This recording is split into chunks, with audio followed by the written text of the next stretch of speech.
So hello guys and welcome back to a new episode of One Punch Man Season 3 episode 9। तो पिछले episode में मैंने आपको दिया था 400 लाइक्स का एम, जो कि आपने पूरा कर दिया है। तो यहाँ पर हमारा ये न्यू एपिसोड भी आ चुका है। तो आई नो क्या 400 आप सबके लिए बहुत बड़ी बात थी, क्योंकि यूट्यूब इतनी हेल्प नहीं करता वीडियोस को मेरे, एंड 400 होने में बहुत टाइम लग गया। तो इसलिए मैं यहाँ पर आपको लाइक दे रहा हूँ अगले एपिसोड के लिए बस 300 लाइक्स। 100 मैंने कम कर दिए, माइनस कर दिए।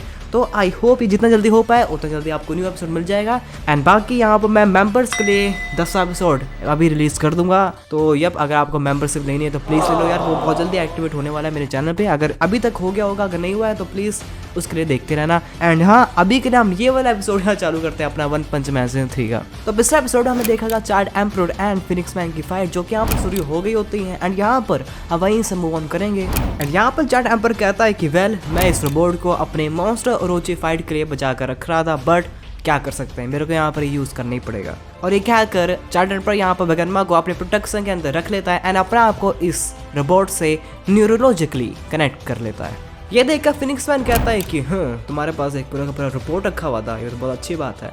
एंड यहाँ पर देन वो अपने मन के अंदर ये सोचता है कि रिजरेक्ट होने के बाद इस बच्चे से दोबारा फाइट करना, ये क्या बता कोई ऊपर वाले का संदेशा हो मेरे लिए। जिसके बाद यहाँ पर चार्ड एम्परर हो जाता है रेडी फिनिक्स मैन को पूरी तरह मारने के लिए। कि तभी यहाँ पर फिनिक्स मैन हंसते हुए अपने दोनों उंगलियां ऊपर करता है एंड डैम, यहाँ पर पूरा का पूरा सीन ही स्विच हो जाता है। और यहाँ पर ये दोनों आ जाते हैं एक सिंपल से इन्वायरमेंट के अंदर, जो कि कम्प्लीटली डिफरेंट होता है, जहाँ पर ये दोनों रहते हैं। देन यहाँ पर ये देखकर चार्ड एम्परर पूरी तरह हैरान हो जाता है कि व्हाट, ये मेरे साथ हुआ क्या, मेरा रोबोट एंड वेगनमा ये सब कहाँ गए। तभी यहाँ पर फिनिक्स मैन उसको समझाता है कि ये और कुछ नहीं बल्कि ये मेरा खुद का साइकिक स्पेस है। मैंने यहाँ पर हम दोनों को स्पिरिट से कनेक्ट कर लिया है एंड यहाँ पर तुम मेरे माइंड के अंदर हो, जिसको मैं फिनिक्स स्पेस भी कहता हूँ। एंड यहाँ पर हम दोनों स्पिरिचुअली कनेक्ट भी हो पाएंगे। ये सुनकर चार्ड एम्परर की पूरी तरह फट जाती है। यहाँ पर फिनिक्स मैन कहता है कि बहुत समय पहले सामन्स कॉस्ट्यूम पहनकर गॉड्स को एंड स्पिरिट्स को अपने तरफ अट्रैक्ट करते थे, एंड वही है कॉस्ट्यूम का ओरिजिन्स। लेकिन वो अब मैटर नहीं करता। मैं तुम्हें यहाँ पर इसलिए लाया हूँ ताकि मैं तुम्हें यहाँ पर रिक्रूट कर पाऊँ अपने टीम में चार्ड एम्परर। मेरे पास तुम्हारे लिए एक ऑफर है। तुमने ये जरूर नोटिस किया होगा अपने अंदर कि बहुत सारे हीरो से अलग तुम्हारे अंदर काफ़ी ज़्यादा डार्कनेस है। चार्ड एम्परर ये सुनकर कहता है कि हाँ, डार्कनेस। एस क्लास हीरोज़ के अंदर बहुत सारे ऐसे हीरोज़ हैं जो कि असैसिन्स हैं, किलर मशीन है, एंड वो सब मेरे से काफ़ी ज़्यादा डार्कर है। देन यहाँ पर फिनिक्स मैन कहता है कि वेल, बट उनके पास स्ट्रेस नहीं है जो कि तुम बियर करते हो, जो कि तुम्हारे ऊपर है। ये सुनकर चार्ड एम्परर कहता है कि हाँ, स्ट्रेस वो क्या होता है, मैं तो बच्चा, मेरे को पता ही नहीं है सब। कि तभी यहाँ पर फिनिक्स मैन उसके पास आकर उसके दिमाग पे पॉइंट करता है और कहता है कि झूठ मत बोलो, मुझे पता है कि तुम्हारे दिमाग में क्या चल रहा है, हम दोनों यहाँ पर स्पिरिचुअली कनेक्टेड हैं। एंड सॉरी चार्ड एम्परर कि मैं तुम्हें पहले नहीं समझा, तुम भी मेरे जैसे ही हो, तुम भी बहुत सफ़र कर रहे हो अपने लाइफ में, एंड तुम्हें भी लोगों पे ट्रस्ट जल्दी नहीं होता है। तुम एक ऐसे बंदे की तलाश में हो जिसको तुम ट्रस्ट कर पाओ एंड वो भी तुम्हारे वैल्यू को एंड तुम्हारे टैलेंट को समझे। ये सुनकर चार्ड एम्परर अपने आप से कहता है कि इसकी बात में मत आना, ये मेरे पे माइंड ट्रिक्स खेल रहा है, और हाँ, तुम यहाँ पर जो भी कर लो ये सब एक प्रोजेक्शन है एंड ये मेरे पे वर्क नहीं करने वाला है। ये सुनकर फिनिक्स मैन कहता है कि वेल, ये सच है, बट स्टिल यहाँ पर तुम सोचो ना कि अगर हम दोनों यहाँ पर मिल जाएं एंड अपनी एक ऑर्गेनाइजेशन बनाएं तो वो कितनी जल्दी मॉन्स्टर्स को भी आउट क्लास कर देगा। और हाँ, उन ह्यूमंस के लिए भी सेटल मत होना, दे आर डम्प। और बल्कि अगर हम दोनों यहाँ पर मिलकर काम करें तो क्या बताए एक दिन हम डिजास्टर लेवल गॉड को भी हासिल कर लें। उसके बाद हम मिलकर पूरी दुनिया से मॉन्स्टर्स एंड ह्यूमंस को मिटाकर एक ऐसी दुनिया बनाएंगे जो कि हमारे तरीके से चले, एंड जो हमको पसंद होगा बस हम वही करेंगे उस दुनिया के अंदर। ये सुनकर चार्ड एम्परर कहता है कि हाँ, ये बहुत ही बोरिंग है। लेकिन फिनिक्स मैन यहाँ पर हार नहीं मानता है, वो तब भी लगा रहता है और कहता है कि सोचो इसके बारे में, एक ऐसी ऑर्गेनाइजेशन जहाँ पर लोगों के बीच में इतनी यूनिटी होगी कि कोई भी हमको हरा नहीं पाएगा। हमारे ऑर्गेनाइजेशन के अंदर कोई भी डिसऑनेस्टी, फियर, एंगर कुछ भी नहीं होगा एंड कोई भी हमको अलग नहीं कर पाएगा। जिसके बाद यहाँ पर फिनिक्स मैन चार्ड एम्परर का हाथ पकड़ लेता है और कहता है कि charred emperor, I need your strength. और अब यहाँ पर फिनिक्स मैन चार्ड एम्परर के अंदर उसकी मॉन्स्टरिफिकेशन चालू कर देता है और कहता है कि अब तुम यहाँ पर मॉन्स्टर बन जाओ एंड अपने अंदर के इंसान को पहचानो। एंड हम यहाँ पर देखते हैं कि चार्ड एम्परर सही में मॉन्स्टर बनने लगता है एंड उसके हाथ पैर, उसके पूरे शरीर के अंदर नसें आने लगती हैं। तभी यहाँ पर हम पीछे देखते हैं चार्ड एम्परर के रोबोट को, जो कि यहाँ पर निकल आता है ज़मीन से एंड यहाँ पर वो हमला कर देता है फिनिक्स मैन के ऊपर। और यहाँ पर चार्ड एम्परर कहता है कि what are you kidding me, ये आइडिया तुम्हारा बहुत ही स्टूपिड है। लेकिन यहाँ पर फिनिक्स मैन होता है बहुत ही स्ट्रॉन्ग। यहाँ पर वो चार्ड एम्परर के पूरे रिपोर्ट के पंच को अपने हाथों से उठा लेता है एंड देन यहाँ पर वो चार्ड एम्परर के रिपोर्ट को पीछे ढकेल देता है। ये देख के चार्ड एम्परर हो जाता है हैरान कि यार ये बंदा पहले से बहुत ही स्ट्रॉन्ग हो रखा है। कि तभी उसकी नज़र जाती है उसके घड़ी के ऊपर एंड यहाँ पर वो देखता है कि बस 3 सेकंड ही हुए हैं अर्थ पे। मतलब यहाँ पर उस स्पेस के अंदर टाइम बहुत ही डिफरेंटली मूव कर रहा था एंड इनकी जो भी बातें हुई थी वो बस 3 सेकंड की ही हुई थी रियल लाइफ अर्थ पे। अब यहाँ पर फिनिक्स मैन कहता है कि लगता है कि तुम यहाँ पर अपने विल पावर के जरिए ही मेरे फिनिक्स मैन स्पेस को तोड़ के बाहर आ पाए हो, बट कोई बात नहीं, मुझे पता है कि तुम बहुत ही बेवकूफ़ हो। और हाँ, मुझे ये भी पता था कि तुम बस यहाँ पर मेरी बातों से ही मेरे ऑफर को एक्सेप्ट नहीं करने वाले हो। ये सुनकर चार्ड एम्परर कहता है कि तुम्हें क्या लग रहा है कि तुम अपने ब्रूट फोर्स से मेरे को अपनी बात मनवाओगे। धन यहाँ पर फिनिक्स मैन कहता है कि ऑफ कोर्स, जब तुम मेरी फिनिक्स मैन कॉस्ट्यूम की फुल पावर देखोगे फिर तुम अपने आप ही अपना माइंड चेंज कर लोगे। बट हाँ, अगर तुम यहाँ पर अनहार्म्ड मेरे डिसीजन को एक्सेप्ट करना चाहते हो तो ये बहुत ही वेलकमिंग होगा। जिसके बाद यहाँ पर फिनिक्स मैन अपनी फुल पावर दिखाता है चार्ड एम्परर को एंड यहाँ पर चार्ड एम्परर भी हल्का सा हैरान हो जाता है कि ये बंदा पहले से बहुत ज़्यादा फास्ट हो चुका है। यहाँ पर वो बहुत तेज़ी से चार्ड एम्परर के रोबोट के आसपास घूमने लगता है और कहता है कि मैं तुम्हारे इस कॉस्ट्यूम को, तुम्हारे इस रोबोट को ऐसे निकालूंगा तुमसे जैसे हम सेब के पील को निकालते हैं। अब यहाँ पर फिनिक्स मैन बहुत तेजी से चार्ड एम्परर के रोबोट के आसपास घूमने लगता है कि तभी यहाँ पर इसको काउंटर करने के लिए चार्ड एम्परर निकालता है अपने रोबोट से एस्केपिंग रोप एंड उसको करने लगता है इस अटैक को काउंटर करने के लिए। एंड हाँ, ये सक्सेसफुल भी होता है। जिसके बाद अब यहाँ पर इन दोनों की कैट एंड माउस वाली फाइट चालू होती है। अब यहाँ पर फिनिक्स मैन अपने अटैक से चार्ड एम्परर के रोबोट के हाथों को जला देता है। जिसके बाद यहाँ पर जैसे वो अपना एक पावरफुल अटैक मारने जा रहा होता है चार्ड एम्परर के रोबोट के ऊपर, कि तभी यहाँ पर वो चार्ड एम्परर के बिछाए हुए जाल में फंस जाता है, जो कि होते हैं ये इनविजिबल वायर, जो कि यहाँ पर चार्ड एम्परर के रोबोट ने इस पूरे एरिना में फैला रखे होते हैं। अब यहाँ पर धीरे धीरे चार्ड एम्परर आता है फिनिक्स मैन के पास और कहता है कि now accept your fate. But यहाँ पर फिनिक्स मैन अगेन अपना ऑफर याद दिलाता है चार्ड एम्परर को कि तुम सही में क्या इतने ट्रस्टवर्दी एंड तुम्हारे जैसा एक कॉमरेड को खोना चाहते हो। ये सुनकर चार्ड एम्परर थोड़ी देर के लिए हैरान हो जाता है, उसके दिमाग में ये ऑफर आता है। लेकिन देन यहाँ पर अगेन वो अपने ब्रेन को अपने कंट्रोल में कर एक बहुत ही जोरदार पंच मारता है फिनिक्स मैन के ऊपर, ये चलाते हुए कि जस्ट शट अप। बट यहाँ पर फिनिक्स मैन भी बहुत ही पावरफुल है, वो डिजास्टर लेवल का मॉन्स्टर है एंड यहाँ पर वो चार्ड एम्परर के रोबोट के पंच को अपने हाथों से उठा लेता है एंड यहाँ पर अपने सूट को चार्ज अप करके वो उसके हाथों को गिराने लगता है। ये देखकर चार्ड एम्परर का रोबोट बहुत ही हीट अप हो जाता है और चार्ड एम्परर की भी फट जाती है, क्योंकि यहाँ पर उसका रोबोट ब्लास्ट भी हो सकता है। कि तभी यहाँ पर उसका रोबोट अंडरग्राउंड वाटर डिटेक्ट करता है एंड देन यहाँ पर वो फुल फोर्स के साथ फिनिक्स मैन के साथ इस पूरे के पूरे अंडरग्राउंड अरीना को ही घसीटते हुए उस अंडरग्राउंड वाटर में लेके जाने लगता है अपने रोबोट को कूल डाउन करने के लिए।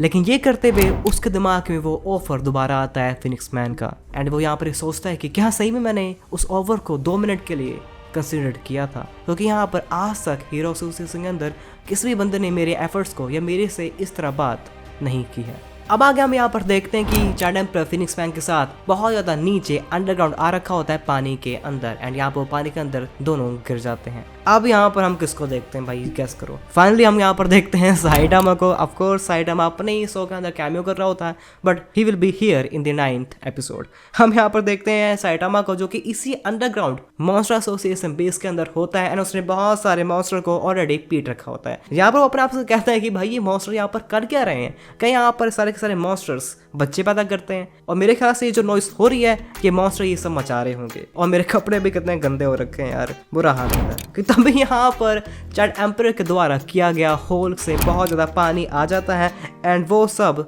मॉन्स्टर्स एंड साइटामा को लेकर उसी अंडरग्राउंड अरीना के अंदर आ जाते हैं, जहाँ पर अभी अभी चार्ड एम्परर और फिनिक्स मैन गिरे होते हैं। और यहाँ पर गिरते हुए हम ये भी देखते हैं कि पूरा पूरा अंडरग्राउंड कुछ सिटी होता है एंड ये हिडन होता है पूरी दुनिया से। अब यहाँ पर charred emperor and phoenix man भी इधर ही होते हैं एंड उनके बगल में गिर रहा होता है साइटामा। यहाँ पर साइटामा चार्ड एम्परर को देखकर ये सोचता है कि अरे यार ये तो वो एनी वाला रोबोट है ना, बट ये मुझे कोई मॉन्स्टर तो नहीं लग रहा, बट मेरे ख्याल से यही है वो चीज जो कि इतना भूकंप मचा रही है इस पूरे अंडरग्राउंड के अंदर। चार्ड एम्परर यहाँ पर कहता है कि भाई मेरा ये सूट बहुत जल्दी ही तबाह होने वाला है, मेरे को ये फाइट जल्दी से जल्दी खत्म करनी पड़ेगी। कि तभी यहाँ पर वो डिटेक्ट करता है साइटामा को एंड उसकी फट जाती है कि भाई ये बंदा कौन है, क्या ये भी एक हीरो है एंड ये हमारे अटैक टीम में तो नहीं था, तो ये बंदा यहाँ पर कैसे आया। चैड एम्परर यहाँ पर चिल्लाते हुए साइडामा से कहता है कि हे तुम जो येलो सूट में हो प्लीज अपने यहाँ पर ध्यान रखना और मैं तुमको यहाँ पर जल्दी ही रेस्क्यू कर लूंगा। साइडामा यहाँ पर इस वॉइस को रिकॉग्नाइज कर लेता है बट यहाँ पर वो इस हीरो को नहीं पहचान पाता। चैड एम्परर यहाँ पर अपने रोबोट के अंदर से चिल्लाते हुए कहता है कि हे डोंट मूव, लेकिन क्योंकि यहाँ वो इस रोबोट के अंदर होता है तो उसको कुछ भी सुनाई नहीं दे रहा होता है एंड आई साइडामा को कुछ समझ आ रहा होता है और ये सब ऐड करता है एक बहुत ही फनी सीन के लिए। यहाँ पर क्योंकि इन दोनों को अपनी आवाज नहीं आ रही होती है तो साइडामा यहाँ पर इस सारों में चैड एम्परर को समझाने की ट्राई करता है कि तुम्हारे जो रोबोट है ये बहुत ही आवाज मचा रहा है, मेरे को यहाँ पर कुछ भी समझ नहीं आ रहा। बट देन यहाँ पर चैड एम्परर उसको बहुत ही बुरी तरह इंटरप्रेट करता है और सोचता है कि हाँ ये बंदा कह रहा है कि इसका सिर गंजा है, ये बॉल्ड है एंड ये इस बारे में सुन सुनकर बहुत ही परेशान हो गया है, तो प्लीज चुप हो जाओ।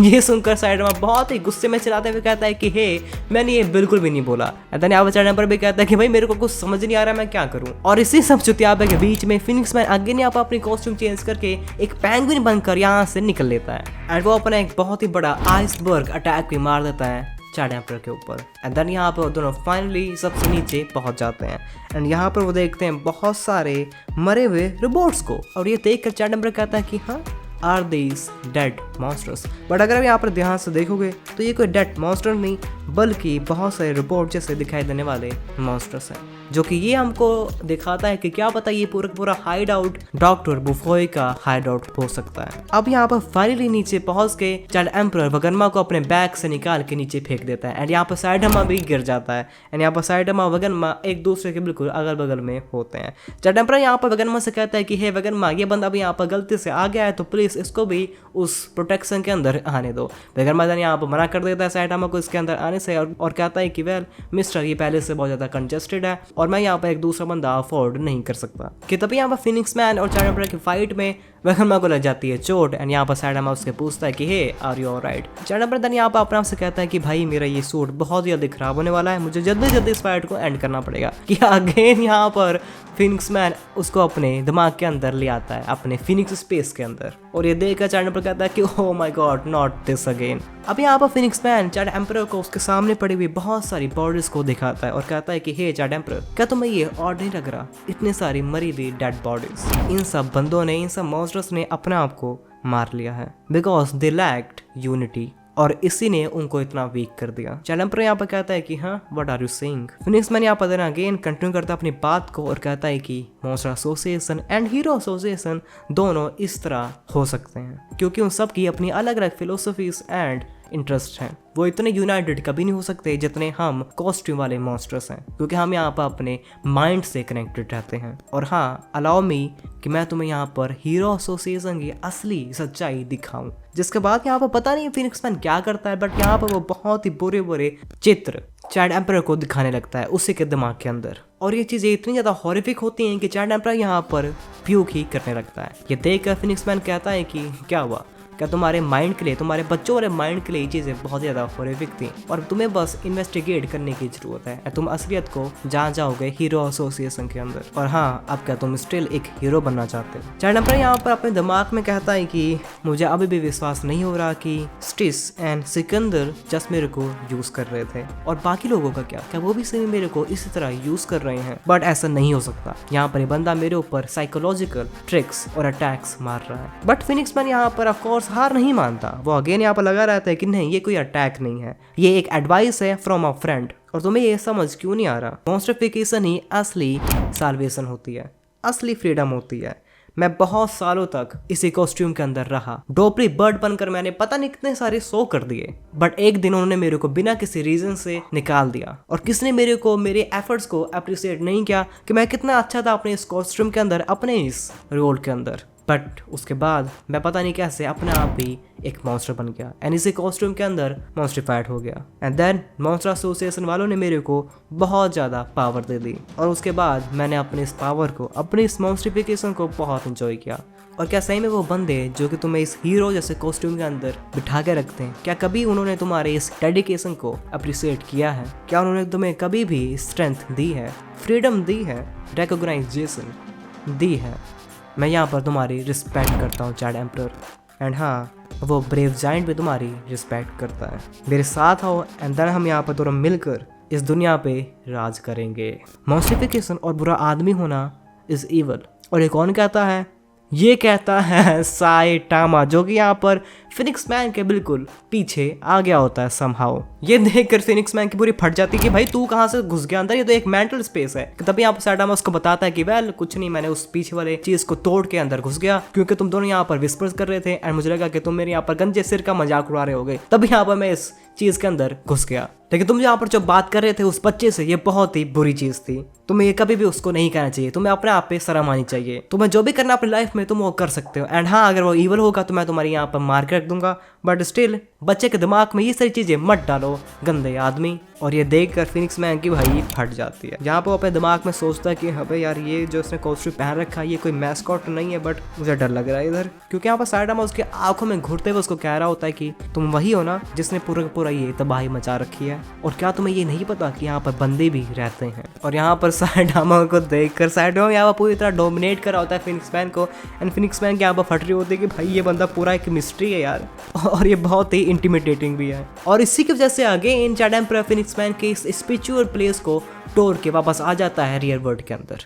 और फिनिक्स मैन भी यहाँ पर साइटामा को देखते हुए कहता है कि भाई ये बंदा बहुत ही ड्रामना लग रहा है मेरे को इसके ऊपर अपनी नज़र बनाकर रखनी पड़ेगी। जिसके बाद यहाँ पर आता है चैड एम्परर को ज़ॉम्बी मैन का एक मैसेज। ज़ॉम्बी मैन यहाँ पर अपने मैसेज में कह रहा होता है कि हे चैड एम्परर, मैंने यहाँ पर बहुत सारे मॉन्स्टर्स को मारा है एंड जो तुमने यहाँ पर मेरे को इन्फॉर्मेशन दी थी, हम सबको इन्फॉर्मेशन दी थी कि यहाँ पर इन मॉन्स्टर्स के अंदर मेटरनाइट का टेक्नोलॉजी भी यूज़ हो रही होगी, वो सही में सच निकली। एंड तुम्हारे इस इन्फॉर्मेशन के लिए बहुत बहुत थैंक यू। और हाँ, हम अडल्ट्स को माफ़ कर देना जो कि अभी तक तुम्हारे ऊपर ही रिलाई होते हैं और तुम्हारे जैसे एक बच्चे के ऊपर बोझ बन रखे हैं। और जब हम यहाँ से बाहर निकल जाएंगे तो मैं तुम्हें यहाँ पर अपनी तरफ से एक मिल्क शेक भी पिलाऊंगा। और वंस अगेन थैंक यू, हम तुम्हारे बिना ये कभी भी नहीं कर पाते। अब ये मैसेज सुनकर हो जाता है चैड एम्परर पूरा गीला एंड उसके आंखों से आने लगते हैं आंसू एंड उसका माइंड भी हो जाता है पूरी तरह से स्टेबल। जिसके बाद अब यहाँ पर वो रेडी है फिनिक्स मैन की बुरी तरह मारने के लिए कि तभी यहाँ पर फिनिक्स मैन अपनी लाइट छोड़ता है एंड ये सारे के सारे मॉन्स्टर जो कि अभी तक मर रखे थे ये समहाउ जिंदा हो जाते हैं एंड ये अटैक कर देते हैं चैड एम्परर के रोबोट के ऊपर एंड उसको पूरी तरह से जकड़ लेते हैं एंड वो बिल्कुल भी मूव नहीं कर पा रहा होता है कि तब यहाँ पर आकर फिनिक्स मैन चैड एम्परर के ऊपर उसका फाइनल चॉइस देता है कि अब ये जो भी मॉन्स्टर्स हैं ये बहुत ही पावरफुल है, ये तुम्हारे इस मॉन्स्टर को ब्रेक करके तुम्हें बाहर निकालेंगे एंड तुम्हारे ब्रेन को खा लेंगे एंड तुम्हारे बॉडी को भी चीर फाड़ के बहा देंगे।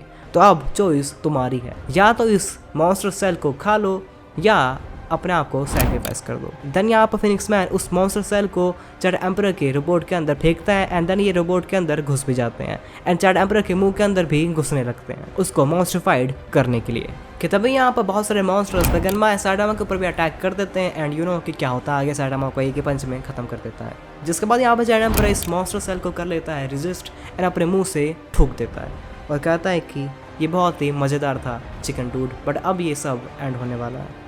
हीरोइज्म किसी कॉस्ट्यूम से नहीं आती है बल्कि वो आपके अंदर से आती है। मॉन्स्टरफिकेशन बस तुम्हें एक ऊपर से पावर देगा बट वो तुम्हारे अंदर को कभी भी चेंज नहीं कर पाएगा और मुझे उस तरह का हीरो नहीं बनना है। जिसके बाद अब यहाँ पर वो साइटामा से चिल्लाते हुए कहता है कि हे बोल्डी, मगरमा को ये मत देखने देना। एंड देन यहाँ पर अपने ब्रेव जायंट को वो गुड बाय कहता है एंड इसको सेल्फ डिस्ट्रक्ट मोड पे लगा देता है जहाँ पर ये पूरा का पूरा रोबोट अपने आप ही फटने लगता है। एंड यहाँ पर देन किसी तरह चैड एम्परर इस रोबोट से बाहर आ जाता है एंड ये रोबोट पूरा का पूरा फट जाता है फिनिक्स मैन के ऊपर। बट फिनिक्स मैन को यहाँ पर एक खरोच भी नहीं आती है इस पूरे के पूरे सीन से। और ये देख कर वगैरह मैं सोचता है कि भाई ये क्या होगा, ये मतलब ये बंदा बाहर आ गया उस रोबोट से, बट यहाँ पर फिनिक्स मैन तो बिल्कुल आराम से खड़ा है। देन यहाँ पर साइटामा उसको कहता है कि नो, भले ही इस बच्चे के पास इसका सूट नहीं है बट ये बच्चा अंदर से बहुत ही ब्रेव है। अब यहाँ पर फिनिक्स मैन चैड एम्परर को देख कर कहता है कि तो तुमने यहाँ पर अपने सूट को मुझे मारने के लिए डिस्ट्रॉय कर दिया, और सच बताऊं तो ये बहुत ही एक डेस्परेट मूव था। तुम्हें सही में लगता है कि तुम मेरे को बिना सूट के हरा दोगे, बल्कि तुम यहाँ पर मेरे आंखों को भी स्क्रैच नहीं कर पाओगे। लेकिन देन यहाँ पर चैड एम्परर उसका जवाब देता है और कहता है कि टू बी फेयर, तुम हो वो इंसान जिसको बहुत ज़्यादा अपने सूट की ज़रूरत पड़ती है, ना कि मुझे। एंड इसके बाद हम देखते हैं कि भाई फिनिक्स मैन बहुत ज़ोर ज़ोर से यहाँ पर हंसने लगता है। एंड देन हमको ये रिवील किया जाता है कि यहाँ पर चैड एम्परर ने अपने जब उसका रोबोट डिस्ट्रॉय हो रहा था तभी यहाँ पर उसने फिनिक्स मैन के कॉस्ट्यूम के अंदर अपने टिकल करने वाले, गुदगुदी करने वाले बग्स को छोड़ दिया जो कि रोबोट है बेसिकली। एंड यहाँ पर वो ऐसी तैसी मचा देते हैं फिनिक्स मैन की, यहाँ पर उसको टिकल कर करके वो बहुत ही बुरी तरह परेशान करने लगते हैं। इसको देखकर चैड एम्परर कहता है कि अगर तुम्हें मेरे बग से इतनी प्रॉब्लम हो रही है तुम यहाँ पर अपने सूट को उतार क्यों नहीं देते। देन यहाँ पर फिनिक्स मैन हंसते भी लेकिन कहता है कि नहीं ये कभी नहीं हो सकता, मैं अपने सूट को अपनी बॉडी से कभी भी अलग नहीं करूंगा क्योंकि ये एक मेरी लौती निशानी है। लेकिन यहाँ पर हंस हंस का उसका बुरा हाल हो गया होता है। एंड देन हम देखते हैं कि वो अगेन ट्रांसफॉर्म हो जाता है, लेकिन इस टाइम वो होता है एक छोटे से चूजे में ट्रांसफॉर्म। एंड यहाँ पर उसका डिजास्टर लेवल होता है वुल्फ से भी कम, जिसको देख कर वगरमा कहता है कि अबे यार तेरे को तो मैं ही अपने लातों से मार दूंगा। एंड देन यहाँ पर वो फिनिक्स मैन को मारने लगता है। इस पूरी की पूरी फाइट से साडाम पर बहुत ही थक जाता है एंड पीछे गिरने लगता है कि तभी यहाँ पर साडाम उसको पकड़ लेता है और कहता है कि तुम बहुत ही कूल हो बच्चे, भले तुम एक बच्चे हो लेकिन स्टिल तुम एक बहुत ही ग्रेट हीरो हो। चार्डम पर यहाँ पर साडाम को थैंक यू करता है, लेकिन तभी उसको यहाँ पर याद आता है कि अरे ये गंजा आदमी, इसको तो मैं जानता हूँ, ये तो वो डेमन साइबोर्ग का साइडकिक है ना, तो ये इधर क्या कर रहा है। और क्या सही में डेमन साइबोर्ग ने अपने साइडकिक लोगों को मेरे पीछे लगा रखा है ताकि आप वो हमारी इन्फॉर्मेशन ले पाए। एंड क्या सही में वो एनिमीज के लिए वर्क कर रहा है। कि तभी यहाँ पर हम देखते हैं भाई उन्हीं दोनों निंजास को जो कि यहाँ पर अगेन होश में आ रखे होते हैं एंड वो अभी भी अलाइव होते हैं समहाउ फ्लैश के मारने के बाद भी। एंड यहाँ पर अपने आप से कहते हैं कि हाँ हम यहाँ पर कैसे आ गए, हम यहाँ पर फ्लैश से फाइट कर रहे थे लेकिन आप पता नहीं हम यहाँ पर अंडरग्राउंड कैसे आ गए। कि तभी यहाँ पर वो देखते हैं सैड एम्परर को और सोचते हैं कि अब ये बच्चा तो वो एस क्लास का हीरो है ना, इसको तो मैं यहीं पर निपटा दूंगा। जिसके बाद यहाँ पर वो दोनों सैड एम्परर पे हमला कर देते हैं। कि तभी यहाँ पर साडाम एक ही पंच में दोनों को भाई लिटा देता है जमीन के ऊपर और कहता है कि हे बच्चा पहले से बहुत थका हुआ है, प्लीज उसको और परेशान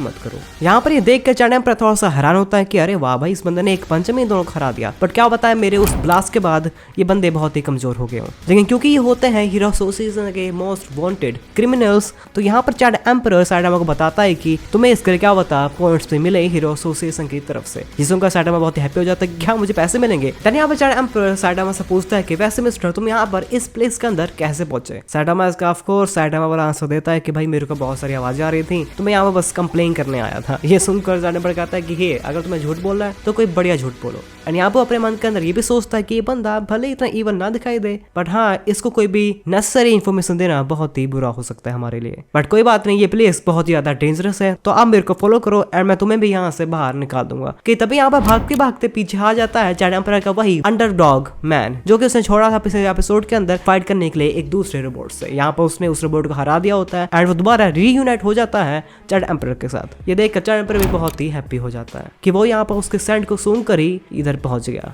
अब यहाँ पर सैड एम्परर सबको अपने उस कुत्ते के पीछे लाद कर यहाँ से निकलने की ट्राई करता है, लेकिन यहाँ पर वो कुत्ता थोड़ा सा खराब हो गया होता है। ये देख कर साडाम यहाँ पर इनकी हेल्प करता है एंड इन सबको भाई उठा कर लेके जाने लगता है ऊपर। बट यहाँ पर सैड एम्परर या किसी को भी इसको रियलाइजेशन नहीं होती है कि तभी यहाँ पर इसी अंडरग्राउंड फैसिलिटी के अंदर बहुत सारे मॉन्स्टर्स निकल के पीछा करने लगते हैं साइडामा, सैड एम्परर एंड वेगनमा का। लेकिन क्योंकि यहाँ पर साइडामा है तो यहाँ पर मॉन्स्टर्स कुछ भी नहीं बिगाड़ पाते हैं इन तीनों का। साइडामा को एक ही पंच में मार देता है एंड ये इतना जल्दी होता है कि सैड एम्परर को पता भी नहीं चलता कि यहाँ पर उसके पीछे इतने बड़े एंड पावरफुल मॉन्स्टर्स लगे हुए थे। अब यहाँ पर सैड एम्परर वेगनमा से पूछता है कि हे वेगनमा क्या तुम ही यहाँ पर अकेले होस्टेस थे ना कि और भी बंदे थे यहाँ पर। ये सुनकर वेगनमा थोड़ा सा डर जाता है क्योंकि उसको पता है कि तारियो भी इधर ही था। लेकिन अगर यहाँ पर तारियो के बारे में वो सैड एम्परर को बताएगा तो देन सैड एम्परर क्या पता दोबारा यहाँ पर उसी अंडरग्राउंड फैसिलिटी के अंदर चला जाए। तो यहाँ पर वो नहीं बताता है तारियो के बारे में सैड एम्परर को। और इसी के साथ यार हमारा ये वाला पूरा का पूरा एपिसोड हो जाता है एंड। तो आई होप आपको ये एपिसोड बहुत ही पसंद आया हो। मेरे यहाँ प्लान था कि मैं यहाँ पर 103 चैप्टर्स तक समझाऊंगा आपको, बट यार ये चैप्टर्स इतने बड़े थे लेकिन दोनों चैप्टर में मिलाकर 102 या 3 पेजेस थे एंड यप मैं इतना ही कर पाया यार। तो आई होप आपको ये वीडियो बहुत ही अच्छी लगी हो। अगर अच्छी लगी तो प्लीज लाइक कर देना इस वीडियो को, लाइक किया मैं 300 का, सब्सक्राइब कर देना, हम 13,000 सब्सक्राइबर के बहुत ही पास है एंड जरूर ज्वाइन कर देना इस चैनल को। अगर आप मेरे को सपोर्ट करना चाहते हो तो प्लीज थोड़ा सा मेरे चैनल को मदद करना, ज्वाइन कर दे, लाइक जस्ट 60 रुपये हैं एंड यहाँ पर ये जो एपिसोड्स हैं ये आपको सबसे जल्दी एंड सबसे पहले देखने को मिल जाएंगे। एंड सेकंड मैं यहाँ पर थोड़ा अगर मेरे पास बजट हो जाए तो मैं यहाँ पर चीज़ों को एनिमेट करना भी पसंद करूंगा बाय हायरिंग अ टीम। तो प्लीज़ उस विजन के लिए, उस फ्यूचर के लिए ज्वाइन करना भी कंसिडर करना है इस चैनल को। एंड अब मैं मिलूंगा आपको अपनी अगली वीडियो में। Till then please take care of yourself and bye.